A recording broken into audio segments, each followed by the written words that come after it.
why I love this job, is because these people are so passionate about making sure that these children get served. All children. It doesn't matter, like I said, economic status. It doesn't matter your background.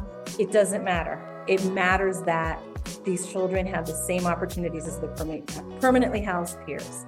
So I'm Dr. Stephanie Wilson. I'm a historian, an activist, and the host of the Freedom Over Fascism podcast, where we talk to people who give us insight into the current political moment, inspiration for state and local organizing, and connections with our co-conspirators all across the country.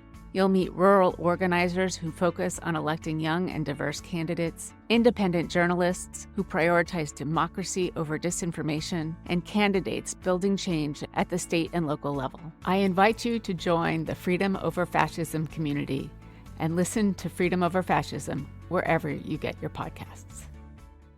Everyone for joining Politics for Parents. I'm really excited to talk to you today because I know you, Bernadette, are looking to expand awareness about a really important federal program that supports children that I think are probably some of the most vulnerable children in our society.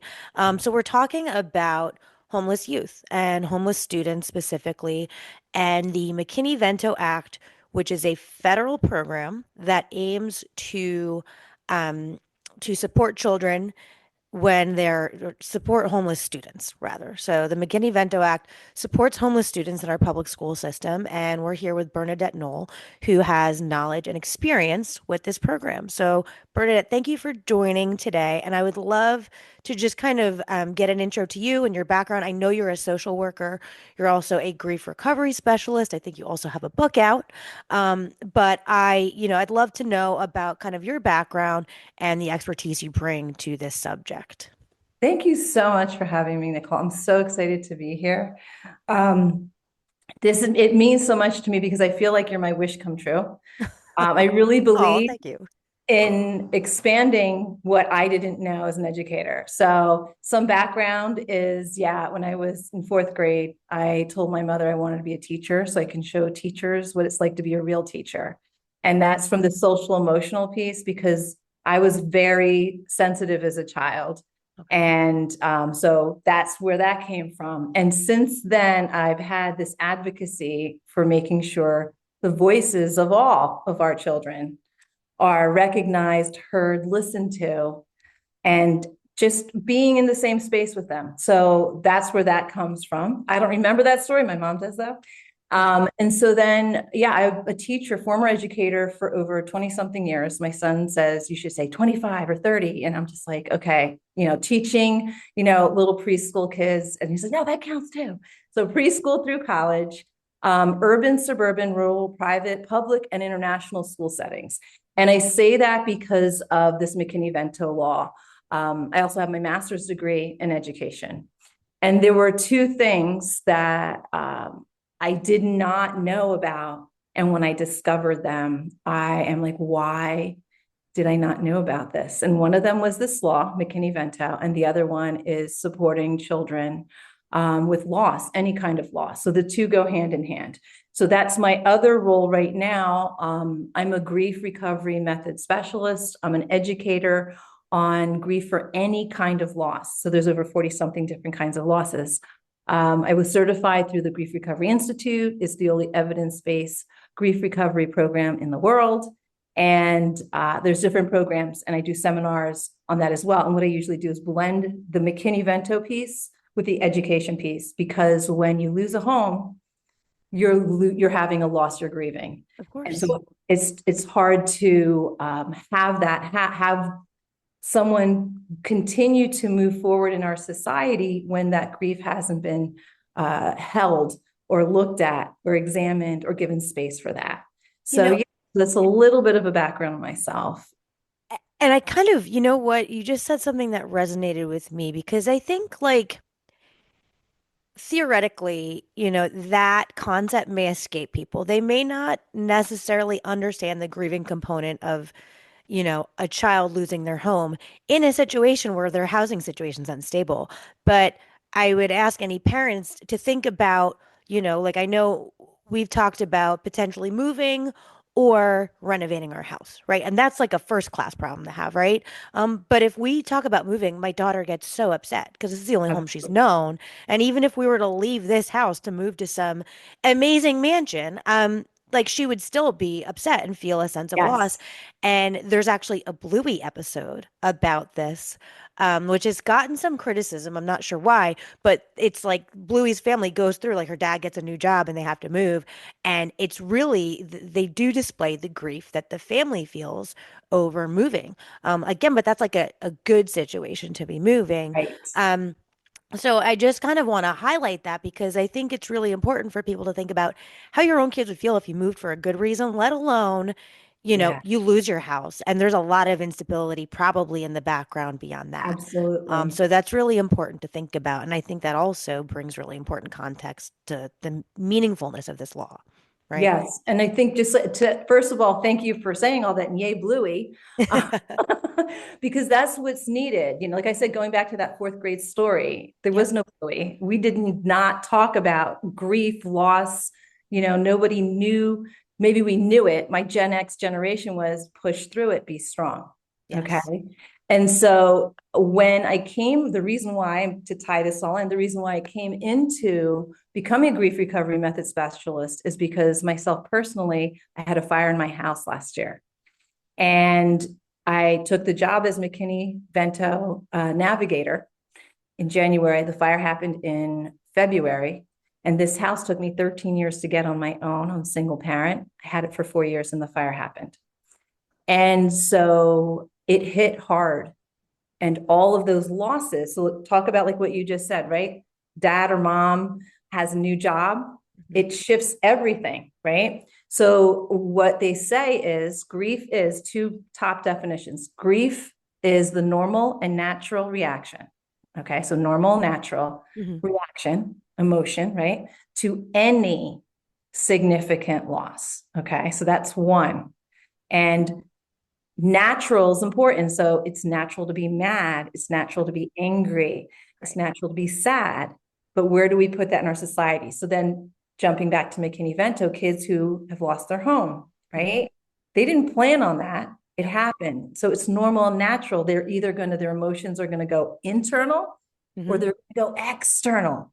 And if they're external, what are they? A discipline problem. If they're internal, they're a mental health issue, right? Right. So is taking a look at all that as well.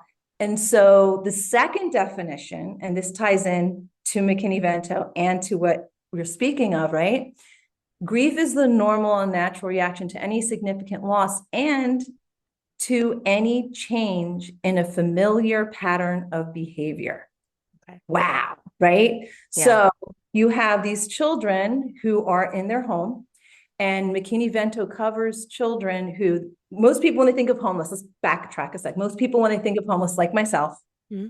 it's the Google definition. It's the stereotypical, Hallmark movie or, of on the street, Right. right? And it's typically you see these, like just Google. Anybody who's watching this, go Google homeless. And Yeah. that image is what's put in our head. And that's makes sense because our brain needs to categorize things. So McKinney-Vento is that HUD definition, okay? Housing urban development, that's their definition. People out on the streets, okay? Okay. Living in cardboard boxes. That's part of McKinney-Vento as well. McKinney-Vento includes also if you are living in a hotel, Mm-hmm. if you are couch surfing, as they say, okay? But Right. couch surfing, not in the cool way. Couch surfing meaning like there's you and your kids are living on a couch, doubling up.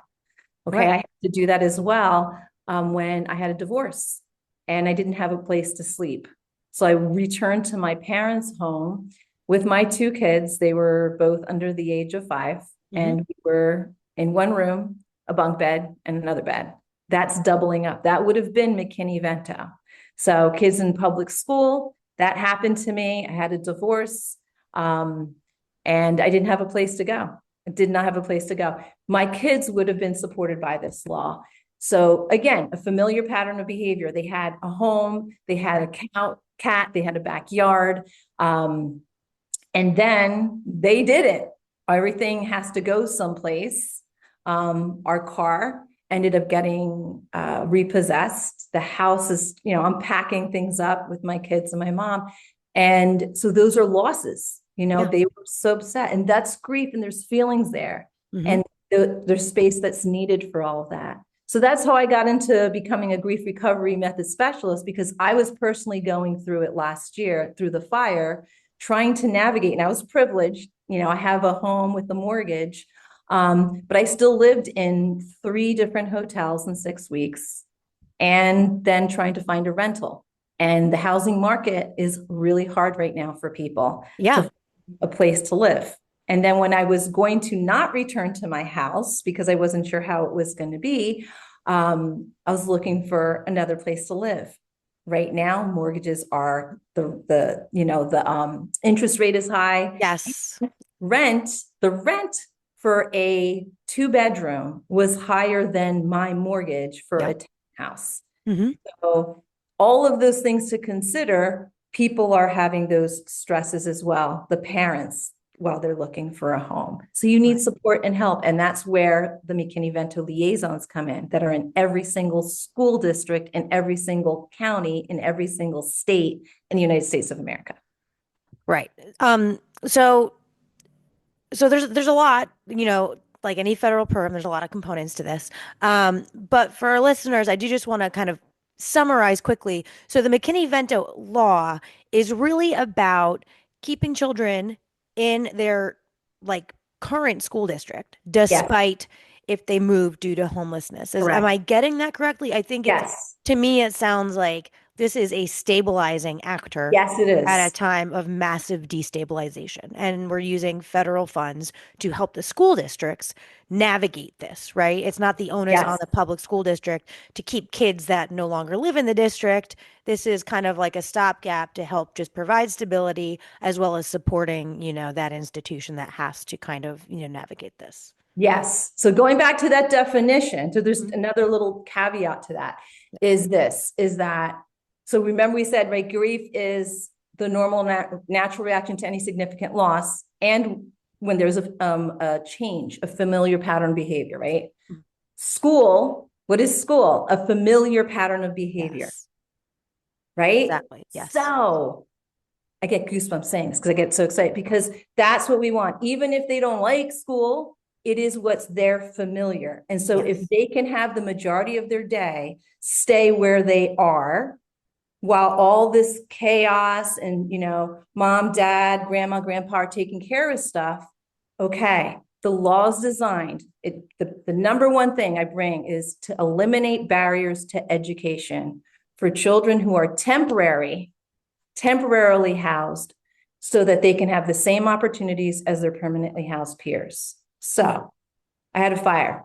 My children, they're 20 and 23 right now. If they were younger, if they were in public school, just using myself as an example, okay, we lived in Somerset County. And when we were in Somerset County, the fire happened. We had to go move into hotels. Those hotels were still in Somerset County, but they were about 25 minutes away. My children, the school district has funding, and that's why it's important to count McKinney-Vento and to identify yourself and say, hey, I need help here, okay? And so I would go to the liaison and say, hey, I had a fire. We need some support here. They would go and connect with the funding stream, okay? There's Title I and there's McKinney-Vento funding. Mhm. And then you say, okay, Bernadette, okay, we're going to provide transportation from the hotel to the school, right? Go to another hotel. That's what happened. Okay, now we're going to do that. So I, the parent, need to stay in communication with the liaison to keep them updated with what's going on. That's my responsibility. Then when we had the rental, that was in another county. Transportation still is provided for the children. And we lost everything, right? So guess what? They need some shoes, they need some clothing. That liaison has resources in the community that can bring that to the parent and the children. Okay, they need to go on a class trip, and maybe, funding was lost by the parent. Guess what? That's provided under McKinney-Vento. Uniforms, computers, Wi-Fi, whatever is needed so that child can be the same as his other peers or her other peers or their other peers. Yeah. Well, I mean, that's far more comprehensive than I had initially understood it to be. And it's great to hear that because that is precisely, I mean, as parents, we all know how important these things are and how expensive they are. And I mean, I joke with my friends, I hate shopping because I'm always doing it for my kids. They always need something, they're growing. So I think, we can all appreciate how important these supports are. Um, and, one thing you mentioned is, you lived in a hotel temporarily after your fire. Um, we do have a lot of people in New Jersey that live in motels. I mean, there Yes, are a lot of people that lose housing that live in motels. absolutely. I've known several of them through my own, volunteer work. I live in Monmouth County. There are a lot of people here that don't realize it. It's kind of hidden. But, Yes, this is a type of situation for those families that in an yes, incredibly expensive state to live in with rapidly rising housing costs, yes, as you experienced, this is really important. Um, and absolutely. you mentioned that it's temporarily housed. So, while these families are figuring out and maybe bouncing around hotels, this is a stabilizing force until they finally figure out like um, like, permanent residence. Is there any type of time, like restriction? Is it 6 months or do they define temporary by time or is it just, they It's don't have a permanent home? They don't have until they get permanently housed. So Okay. it's, and the reason, so for example, however, there's a big however, Okay. okay? And however is this, meaning every case is different. And so each time there's like little intricacies, okay? So it doesn't matter whether you have nothing or you are a millionaire. There's millionaires that have been McKinney-Vento, okay? So Mhm. has nothing to do with your financial background. It Okay. has to do where that child's head is being placed, Yes. okay? And it can be for natural disaster, Okay. right? It can be for fire. It can be for economic reasons. It can be for if you're in a shelter, okay? If someone, whether it's because of a DV situation or not, okay? However, this is a And big DV, for those who maybe don't know, domestic violence, right? violence. Yes. Okay. And so, true story, side note, before I say this next piece, is that this law saves lives, meaning Right. those literally a friend of mine who knows this is the work I do. She's like, what's that law thing that McDonald's? I'm like, no, not McKinney-Vento. And I know it's strange. So I just say that Yeah. temporary housing act for school.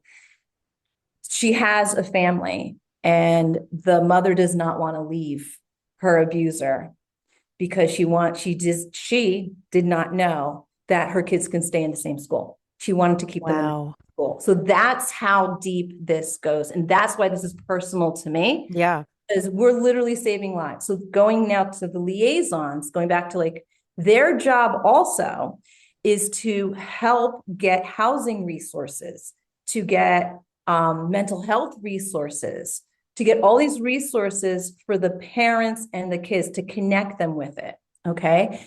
And the idea is if they, like right now, my director has somebody who has been living in a hotel, true story. Okay. Their child is autistic in a hotel, one room. Okay. Oh For my two goodness. years. Okay. So now the liaison has said, hey, this is not okay. What can we do to help? And the transportation has been a lot for this child. So it's one, what's in the best interest of the child regarding transportation. If the parents say, you know what, it's better for them to come with us, we'll start new, we'll handle it. Thank you, but no thank you. It's always a parent's right. Let's start with that. Two, connecting with the liaison is huge. Right. If they don't know, they will come to me or to my director. There's 5 regions in New Jersey. Every region has a director, and I can send like links to all of New Jersey, all the liaisons Perfect. everywhere. Okay. Yes. It's so important that your school, every school the liaison is identified on the website and that there's flyers for parents, because this is the other part, Nicole, like for myself, I have my master's degree. I am been a teacher for X amount of years. No Mhm. matter what, when that fire happened, there was so much shame, there was so much embarrassment, so much emotional stuff going on. Yeah. It's hard to raise your hand and say, I need help. Yes. And that's, I think, one of the probably intended benefits of this program being open and Yeah. not means tested, right? Not dependent upon your financial status, because it Yes. removes that stigma. Especially, I can imagine as a single mom who's worked really hard for her home. I have a single mom who worked very hard for hers as well. Yeah. And you're proud of that. So I think Yes. removing the stigma is a really important piece to these types of programs. You named it. You named it because that's so my two pieces, like I shared with you before, two things that I was not trained as an educator was McKinney-Vento. Hmm. And most educators, go talk. Any of your parents watching out there, go ask the teachers and say, who's your McKinney-Vento liaison? And see if they know who it is for their school. And if they don't, say, hey, and you can give them the information. There's a 2-minute video on our website, which I can share as well. It's Perfect. animated and fun. So it's not boring and heavy, but it explains all this. And I still to normalize grief for any loss. That's my number one. And my number two is to normalize that, guess what? Somebody who's watching this has either been temporarily displaced themselves or they know somebody, right? Yeah. How many of us don't know somebody that's had that experience? Yeah. Right. And so what you're just saying is like, let's destigmatize this. The more we normalize this and say, hey, everybody at some point is going to know somebody or they're going to have this happen to them. It is part of life. It's part of Yes. life to have loss. So instead of being like, let's go in a corner and hide out, okay, I need help. And the second part to that, Nicole, is trust. So if it's not the liaison in the school, you don't know them because the liaison in every single school is different, unfortunately. Okay.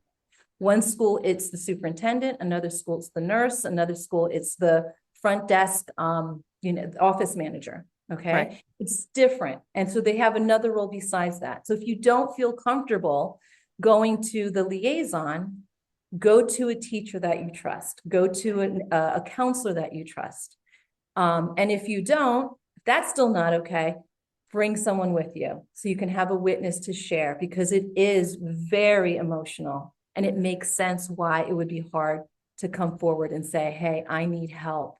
My Yeah. kid's struggling. So yeah. Of course. I mean, and you're talking about a lot of issues in the course of, implementing this policy, right? I mean, you're talking about housing status.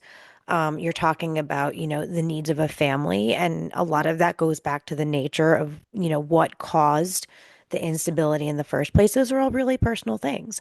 Right. Um, and so we're here talking about this because you're seeking to raise awareness of this law. Absolutely. From what I understand, people don't know about it.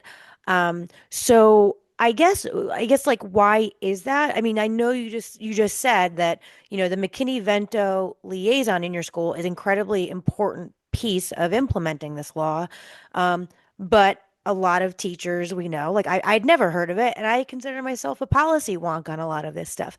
So does every school have like a designated McKinney-Vento liaison? So they're Yes. required by, By law, by okay, law. And this is again, so this is also, so where I was teaching last in Hunterdon County was mhm, on the border of Pennsylvania. okay, And so if a student would have this happen in there, it crosses state lines. So it's the yes, same thing. If they had like a fire or natural, like Lambertville, natural disaster, flooding a lot. mhm, Okay. And sometimes the families cross the bridge and they'll go to New Hope. Well, yep, they transportation has to be provided for them, clothing, all that other good stuff. So yes, it is mandated. Every school has a liaison. And I think the reason that it hasn't been brought up is for many, many different reasons. So first of all, let me just say, it's grant funded and it's a okay, very competitive grant. Okay. So, the region that I'm with right now, they've been awarded the grant, okay, the school district, it's Bergen County Special Services. okay, Diane DiRuggiero, she's the director. I call her the Library of McKinney-Vento because she's been doing this for like 10 years plus.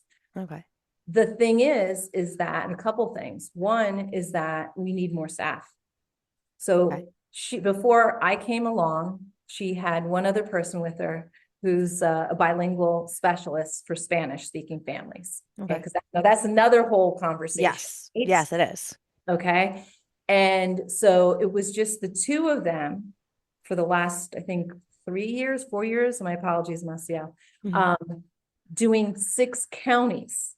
When I say doing 6 counties, that means training the liaisons, making sure that they're, in compliant, also dealing with the organizations that support the families, Yes. also supporting the families, and then the different cases were like, wait, is this McKinney-Vento or not? It's on the fine line. So 6 counties, it's over 200 something districts, right? So that's part one. So before Masi came along, Diane was doing it for all those counties by herself, 6 Yeah, counties. that's a lot. And each county, I think this is the other part. And again, so this is another reason why I bring awareness to it, because again, hello, parents out there in parent world, you speaking up and saying that we need more support in this is going to help to make this, bring more awareness to this law. Okay. So the other part of it is so the American Rescue Act, thank you very much, is what got me to become a navigator to help out. So 2 navigators were hired. And one went for 3 counties, and then I got the other 3 counties. That grant finished. So guess what? There's no more navigator. And so it goes back to just Diane and Maciel. I got funding again. I did 1 county, focused in all that last month. And then this, from now until December, hopefully I'll be doing Hunterdon County. So it's all because of the grant funding stream. It depends where that goes. So that's now it's incumbent upon whom to, make the grant application. Oh, so that's a good, so what happens is that it's the Department of Education. And so it trickles from the federal government. They say, here's some money, right? And they base that money, this is the important part, they base that money that they give on the New Jersey SMART count, on counting and identifying McKinney-Vento children and families. So that is why it is so important that if you are McKinney-Vento eligible, please raise your hand so that you can be counted and that there'll be more funding stream for next year. So if it's not counted, if there's 20 and only one's been counted, they only get for 1 next year. Does that make sense? Okay. Yeah. What I was thinking was that, well, is there an instance where, there's a community that has tons of children that are eligible for this program, but because they're unaware and because we don't really know about it, they probably aren't getting the grant funding and they're probably going completely underserved. I mean, is that happening? So then that's where each county and each region director has to talk with the state coordinator and say, what are we going to do about this? So there's meetings, I think every week, with the state. And they're great with communicating with each other and making it happen that's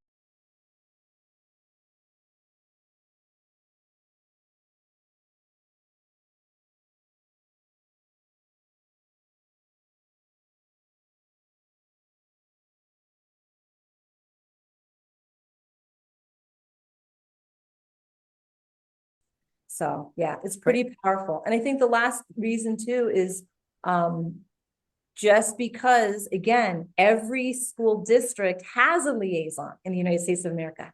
Each state does it differently. Yeah. Okay. And every liaison has a different role in addition to being a liaison. It's not a dedicated liaison role. Okay. So suppose you're like the director of special education, right? Yeah. You're doing all of that and everything we're talking about. Yes. That's a lot. Okay. So, and that it's a lot, and that's the reason why as a navigator for myself, I go as many times as I can provide support for those liaisons and saying, hey, what's going on here? What do you need? Oh, I don't know enough resources on clothing, or we're getting a lot of families that they have babies. And is there a place that that has free diapers? So that's the other roles navigator, is to connect the different counties and send resources to them so that they don't have to go searching for themselves. And so I also do trainings for the different organizations. And this is another thing, parents and families too. There's Children's Interagency Council. It's called Kayak. Okay. That agency has all of these different, they call non-LEAs, social service organizations. If you know of anybody who needs help, just Google it, and it's there for children. And you can attend a meeting or ask, you have to be asked to attend a meeting. And if you have something that you think could benefit children, you can bring it to them as well. So there's so much out there, Nicole, that I didn't know as an educator. Yeah. But you get slammed, and there's a 20-minute video everybody's required to watch every year. But there's so much, every school district is different. As you Yeah. know, living in New Jersey, like you just said, Colts Neck is very different than New Brunswick, which is very different than Phillipsburg. That's very different. So the training is a general training, but Mhm. it's not county specific. So if you're a navigator like myself, you get to know the counties, and then you do the training, the extra training, a little differently, whether it's a For each school one. that's 135 kids versus a school that has like 2,000 kids. Yeah. So yeah, so those are the reasons why I think a lot of us don't know about it. It's like the overwhelm, it's a funding stream, it's the support of the role itself. So yeah. Um, so yeah, I mean, we're here in New Jersey, but as you mentioned, every state kind of does this differently. Yeah. In your experience, are there states that do it incredibly well, or states that maybe need some more, you know, work in the program? I mean, what are you kind of seeing? That's a Have you great looked at others? question. That's something I'm not doing this long enough. That would be a Diane DiRuggiero interview. I did Okay. this for 10 years, but I think it's something that's why each state knows what it needs best. You're Right. such a condensed, diverse in many ways Mhm. state versus some place like Texas, let's say, which is huge, right? Yep. And so I think that's something to be said. And also, again, like each county is so different. Like even though I was serving Warren, Hunterdon, and Sussex County, yay, I served those three. They were three very different counties. And then when Right. I would go to the school districts, each one of them were different. So overall, everybody gets trained, right? And the law is the same for all children, and all of that is the same. And you go to, it's called schoolhouseconnection.org, and National Association for Our Homeless Children. Those are Nishi and Schoolhouse Connection are like the federal umbrellas. Yes. Any parent can go on there and check it out. And if you're like in another state, if you happen to watch this, and I can give that information as well, all of the heads for each state, and then they can Perfect. connect with them. So yeah. Yeah, I mean, I think the more information, the better in this Yeah. instance. When I release this episode, I usually have it with a Substack post, and I love to post resources for people who are interested in this issue and want to learn more. So all the information, we can provide. I'd love to. And you've hit on this a few times throughout our discussion, but what are, some things folks could do to support this program? I know, we're here today to raise awareness about it. But like, what are some pieces of advice for parents? I mean, should they just, ask their school, do they have a McKinney-Vento liaison? Who is it? We're voting in November.